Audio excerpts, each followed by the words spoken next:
Akashvani rate ఎంత అని అడిగిన నోళ్లకి బేడీలు. సిపి సుమతి స్టింగ్ ఆపరేషన్ సృష్టించిన సంచలనం. మనం 21వ శతాబ్దంలో ఉన్నాం. అంతరిక్ష యానాలు చేస్తున్నాం. ఆర్టిఫిషియల్ ఇంటెలిజెన్స్తో ప్రపంచాన్ని శాసిస్తున్నాం అని గప్పాలు కొట్టుకుంటున్నాం. కానీ మన నాగరికత ముసుగు వెనుక ఎంతటి కుళ్ళిన మనస్తత్వం దాగి ఉందో మల్కాజ్గిరి సిపిబి సుమతి గారు చేసిన ఒక్క స్టింగ్ ఆపరేషన్ బట్టబయలు చేసింది. నగరంలో ఏం జరిగింది? చీకటి పడితే చాలు, రోడ్డు మీద ఒంటరిగా కనిపిస్తే చాలు ఆడది ఒక వస్తువుగా మారిపోతుందా? ఆమె ధరించే దుస్తులు లేదా ఆమె బయట ఉన్న సమయాన్ని బట్టి ఆమె క్యారెక్టర్ను డిసైడ్ చేసే హక్కు ఈ సమాజానికి ఎవరిచ్చారు? సరిగ్గా ఇదే ప్రశ్నని సమాజం ముందు ఉంచారు సిపి సుమతి గారు. ఒక సామాన్య మహిళల మఫ్టీలో ఆమె రోడ్డు మీదకి వస్తే కేవలం కొద్దిసేపట్లోనే 40 మంది మృగాలు ఆమెను చుట్టుముట్టాయి. వస్తావా? రేట్ ఎంత? అవును, మీరు విన్నది నిజమే. రక్షణ కల్పించాల్సిన పోలీస్ అధికారిని అని తెలియక ఆమెను ఒక సాధారణ మహిళగా భావించి నైట్కి వస్తావా, రేటెంత అంటూ బేరసారాలకు దిగారు. ఆ 40 మందిలో అత్యధికులు చదువుకున్న విద్యార్థులే కావడం మన విద్యా వ్యవస్థకే సిగ్గుచేటు.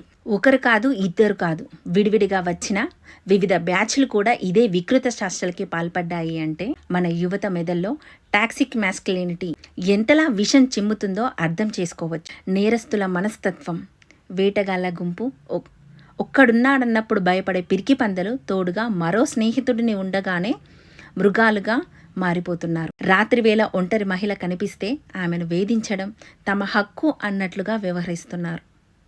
మగతనం అంటే రక్షణ ఇవ్వడం కాదు, అధికారం చెలాయించడం అని నమ్మే ఈ విధవలకు సిపి సుమత గారు ఇచ్చిన ట్రీట్మెంట్ ఒక కాగ్నిటివ్ షాక్. తమ రేటు కట్టాలని చూసిన వ్యక్తి తమ మెదడుకు బేడీలు వేసే అత్యున్నత అధికారిని అని తెలిసినప్పుడు ఆ 40 మంది మృగాల అహంకారం ఒక్కసారిగా కుప్పకూలిపోయింది. వ్యవస్థకు మేలుకొలుపు. ఇక్కడ మనం ఆలోచించాల్సింది ఒక్కటే, ఆమె సిపి సుమతి గారు కాబట్టి నేరస్తులు దొరికిపోయారు. అదే ఒక సామాన్య మహిళ అయితే రేపు ఆ 40 మంది నోళ్ల నుంచి వచ్చే మొదటి మాట ఏంటో తెలుసా? అంత రాత్రి ఆమె అక్కడెందుకుంది అని విక్టింగ్ బ్లేమింగ్ చేస్తారు. కానీ సుమతి గారు ఆ ఘటన ద్వారా ఒక సృష్టించిన హెచ్చరిక పంపారు. నువ్వు ఏ అమ్మాయిని చూసినా ఆమె వెనుక ఒక పోలీస్ అధికారి ఉండొచ్చు అనే భయంని నీ రక్తంలో ఉండాలి.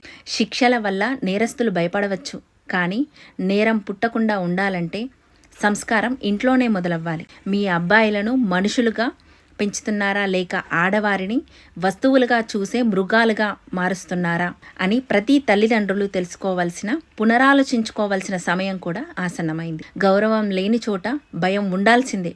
సిపి సుమతి గారు సాహసానికి సలాం చేస్తూ ఈ సమాజపు కుళ్ళిన మనస్తత్వంపై మన పోరాటం కొనసాగుతూనే ఉంటుంది.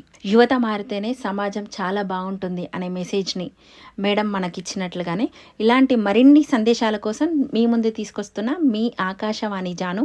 ప్లీజ్ నా ఛానల్ని సబ్స్క్రైబ్ చేసి చూడండి.